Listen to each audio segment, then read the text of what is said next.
ക്രിസ്തുവിൽ പ്രിയപ്പെട്ടവരെ, soulful scriptures എവരിഡേയിലേക്ക് എല്ലാവർക്കും സ്നേഹസ്വാഗതം. സ്വാഗതം. നമ്മളിന്ന് പങ്കുവയ്ക്കാൻ പോകുന്നത് ശരിക്കും പറഞ്ഞാൽ ഇരുട്ടിന്റെ ആഴങ്ങളിൽ നിന്ന് അത്ഭുതകരമായി വെളിച്ചത്തിലേക്ക് കടന്നുവന്ന ഒരു ദൈവ പൈതലിന്റെ കഥയാണ്. അതെ, ബ്രിട്നി ഡി ലാ മോറ, അവരുടെ ജീവിതാനുഭവം. കർത്താവായ യേശുക്രിസ്തുവിന്റെ സ്നേഹം, ആ വീണ്ടെടുപ്പിൻ ശക്തി എത്ര വലുതാണെന്ന് നമുക്ക് കാണിച്ചു തരും. തീർച്ചയായും നമുക്ക് അവരുടെ ജീവിതത്തിലേക്കൊന്ന് നോക്കാം. തുടക്കം എങ്ങനെയായിരുന്നു? തുടക്കം അതത്ര സുഖകരമായിരുന്നില്ല. സ്നേഹം, അംഗീകാരം അതൊന്നും കിട്ടാത്തൊരു ബാല്യമായിരുന്നു ബ്രിട്നിക്ക്. ഓഹോ. വീട്ടിൽ നിന്ന് കേൾക്കുന്നത് മുഴുവൻ വേദനിപ്പിക്കുന്ന വാക്കുകൾ. നിന്നെ എനിക്ക് വെറുപ്പാണ്, നീ ഒരു തോൽവിയാണ്, അങ്ങനെയൊക്കെ. അയ്യോ, അത് ഭയങ്കരാണല്ലോ, ആ പ്രായത്തിൽ അത്തരം വാക്കുകൾ കേൾക്കുന്നത്.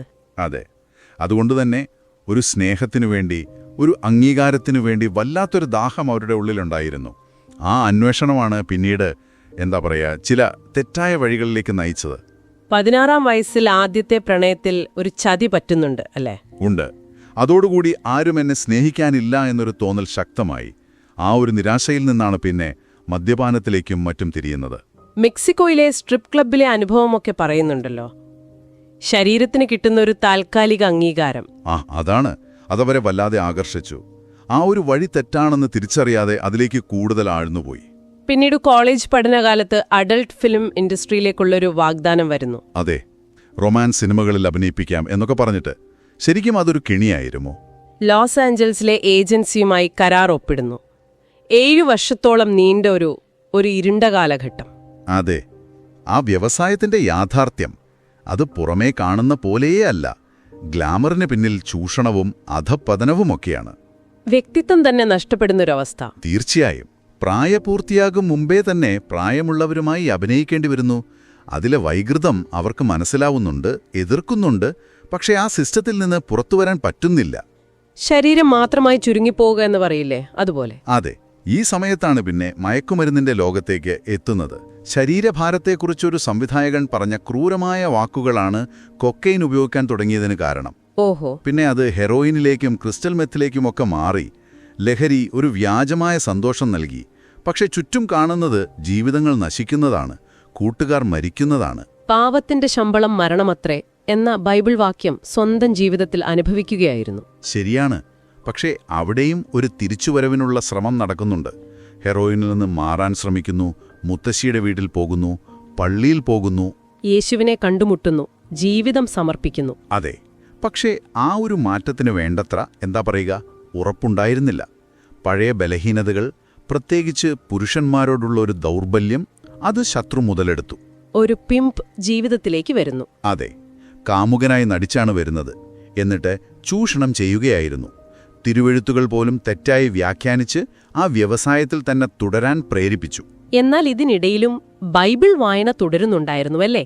അതാണ് നിർണായകമായത്. അതെ, ആ പിമ്പിന്റെ കൂടെ ആയിരിക്കുമ്പോൾ പോലും ബൈബിൾ വായിക്കുമായിരുന്നു. അങ്ങനെ ലാസ് വേഗാസിലേക്കുള്ളൊരു വിമാനയാത്രയിൽ വെച്ചാണ് വെളിപാട് പുസ്തകം വായിക്കുന്നത്. വെളിപാട് പുസ്തകം, അതിലെ 2-ാം അധ്യായം 20 മുതലുള്ള വാക്യങ്ങൾ. സ്വയം പ്രവാചകയെന്ന് അവകാശപ്പെടുന്ന ഇസബൽ എന്ന സ്ത്രീയെ നീ സഹിക്കുന്നു എന്ന ഭാഗം. അത് ഹൃദയത്തിൽ തറച്ചുകയറി. അതെ, താനാണ് ആ സ്ത്രീയെന്നും താൻ ദൈവത്തെ വേദനിപ്പിക്കുകയാണെന്നുമുള്ളൊരു തിരിച്ചറിവ്. വലിയൊരു കരച്ചിലായിരുന്നു അത്. ദൈവത്തോട് മാപ്പു ചോദിച്ചു, രക്ഷിക്കണമേ എന്ന് യാചിച്ചു. അവിടെയാണ് ആ വലിയ മാറ്റം സംഭവിക്കുന്നത്. പരിശുദ്ധാത്മാവിന്റെ ശബ്ദം കേൾക്കുന്നു എന്നു പറയുന്നു. ബ്രിട്നി, ഞാൻ നിന്നെ സ്നേഹിക്കുന്നു. ഇത് നിനക്കുള്ള ജീവിതമല്ല. സ്നേഹവും സമാധാനവും സന്തോഷവും നിറഞ്ഞൊരു ജീവിതം എനിക്കുണ്ട്. ഇന്ന് തന്നെ ഈ വ്യവസായം ഉപേക്ഷിക്കുക. ഒരു മനുഷ്യനും നൽകാൻ കഴിയാത്ത വിധം ഞാൻ നിന്നെ അനുഗ്രഹിക്കും. എന്തുറപ്പാണ് ആ വാക്കുകൾ നൽകിയത്? അതൊരു പ്രത്യാശയുടെ കിരണമായിരുന്നു. അങ്ങനെ ലാസ് വേഗസിൽ ഇറങ്ങി അവസാനത്തെ ഷൂട്ടിംഗ് തീർത്തു. അത് തെറ്റാണെന്നറിയാമായിരുന്നിട്ടും മറ്റുള്ളവരെ നിരാശപ്പെടുത്തേണ്ട, അവസാനത്തെ ശമ്പളം വാങ്ങാം എന്നൊക്കെ കരുതി. എന്നിട്ട് എല്ലാവരോടുമായി പറഞ്ഞു, ഇതെന്റെ അവസാന ദിവസമാണ്. ദൈവം നമ്മെ സ്നേഹിക്കുന്നു. ഇത് അവിടുത്തെ പദ്ധതിയല്ല. അതെ, അന്ന് തന്നെ ആ ലോകത്തോട് വിട പറഞ്ഞു. കയ്യിൽ പണമില്ല, സ്ഥിരതയില്ല, വിശ്വാസം പോലും അത്ര ശക്തമല്ല. പക്ഷെ ഇറങ്ങി. പഴയ ജീവിതവുമായി പൂർണ്ണമായും ബന്ധം വേർപ്പെടുത്തി. സോഷ്യൽ മീഡിയ, ഫോൺ നമ്പറൊക്കെ മാറ്റി. പള്ളിയിൽ പോയി ആരാധന, പ്രാർത്ഥന, ഉപവാസം, അതിലൂടെയെല്ലാം ദൈവം ഇടപെട്ടു. സാന്റിയാഗോയിലെ കോർണർസ്റ്റോൺ ചർച്ചിൽ വലിയ ദൈവസാന്നിധ്യം അനുഭവിച്ചു. ഉപവാസത്തിലൂടെയും പ്രാർത്ഥനയിലൂടെയും കെട്ടുകൾ പൊട്ടിച്ചു, മുറിവുകൾ ഉണക്കി, ക്ഷമിക്കാൻ പഠിച്ചു. അമ്മയോടും ആ പിമ്പിനോടും തന്നോട് തന്നെയും. അതെ, ആ ഒരു പുതിയ ജീവിതത്തിലേക്കുള്ള യാത്രയിലാണ് ഭർത്താവ് റിച്ചാർഡിനെ കണ്ടുമുട്ടുന്നത്. അതും ദൈവത്തിന്റെ ഒരു സമ്മാനമായിരുന്നു. റിച്ചാർഡിന്റെ ഒരു പ്രസംഗം കേട്ടാണ് മറ്റൊരു മോശം ബന്ധം ഉപേക്ഷിക്കാൻ ധൈര്യം കിട്ടിയതെന്നും പറയുന്നുണ്ട്. ശരിയാണ്.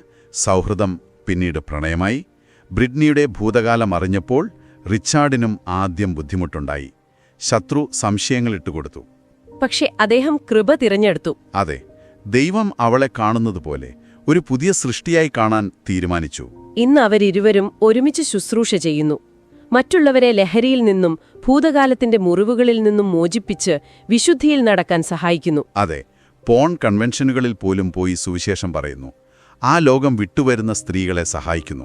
യഥാർത്ഥ വിശുദ്ധി എന്നത് യേശുവിനെ പിന്തുടരുന്നതാണെന്ന് പഠിപ്പിക്കുന്നു. ഈ സാക്ഷ്യം കേൾക്കുമ്പോൾ നമ്മൾ ഓർക്കേണ്ട പ്രധാന കാര്യം ഒരു വ്യക്തിയുടെ ഭൂതകാലമല്ല അവരെ നിർവചിക്കുന്നത്. ദൈവകൃപയ്ക്ക് മാറ്റാൻ കഴിയാത്തതായി ഒന്നുമില്ല. തീർച്ചയായും. നിങ്ങളിപ്പോൾ എവിടെയായിരുന്നാലും എന്ത് സാഹചര്യത്തിലൂടെ കടന്നുപോയാലും യേശു നിങ്ങളെ സ്നേഹിക്കുന്നു, നിങ്ങളെ തേടുന്നു. ബ്രിഡ്നിയെ ആ അന്ധകാരത്തിന്റെ നടുവിൽ യേശു കണ്ടുമുട്ടിയില്ലേ? അതെ, ലഹരിക്കും ലജ്ജയ്ക്കും അടിമപ്പെട്ട് തകർന്നിരുന്ന അവസ്ഥയിൽ അവന്റെ സ്നേഹം ആ വേദനയെ ഭേദിച്ച് പ്രത്യാശ നൽകി.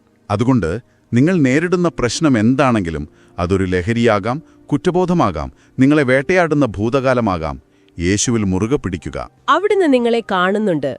അവിടത്തേക്ക് നിങ്ങൾക്കുറിച്ചൊരു പദ്ധതിയുണ്ട്. നിങ്ങളുടെ ഹൃദയം ഇന്ന് തന്നെ കർത്താവിനായി തുറന്നുകൊടുക്കുക. അവിടുത്തെ കൃപ നിങ്ങളെ പുതുതാക്കട്ടെ. ഒരു സാഹചര്യവും അവിടുത്തെ വീണ്ടെടുപ്പിന് അതീതമല്ല. യേശുവിൽ ഉറച്ചു നിൽക്കുക. അവിടുന്ന് നിങ്ങളെ കൈവിടില്ല. ദൈവമേ, എന്നോട് ക്ഷമിക്കൂ, എന്നെ രക്ഷിക്കൂ എന്നു പറയാൻ തയ്യാറുള്ള ഒരു ഹൃദയം മാത്രം മതി. അതെ, കർത്താവിൽ പ്രിയപ്പെട്ടവരെ, നിങ്ങളുടെ ജീവിതത്തിലും ഇതുപോലെയുള്ള ദൈവാനുഭവങ്ങൾ, സാക്ഷ്യങ്ങളൊക്കെ ഉണ്ടായിട്ടുണ്ടാവാം.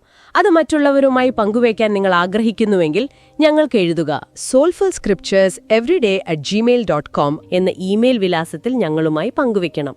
നിങ്ങളുടെ സാക്ഷ്യങ്ങൾ ഒരുപക്ഷെ മറ്റൊരാൾക്ക് വലിയ പ്രചോദനമായേക്കാം. കർത്താവായ യേശുക്രിസ്തുവിന്റെ അളവറ്റ കൃപയും ദൈവപിതാവിന്റെ സ്നേഹവും പരിശുദ്ധാത്മാവിന്റെ കൂട്ടായ്മയും സമാധാനവും നിങ്ങളെ ഓരോരുത്തരെയും സമൃദ്ധമായി അനുഗ്രഹിക്കട്ടെ. ഇപ്പോഴും എപ്പോഴും കൂടെയുണ്ടായിരിക്കട്ടെ. ആമേൻ.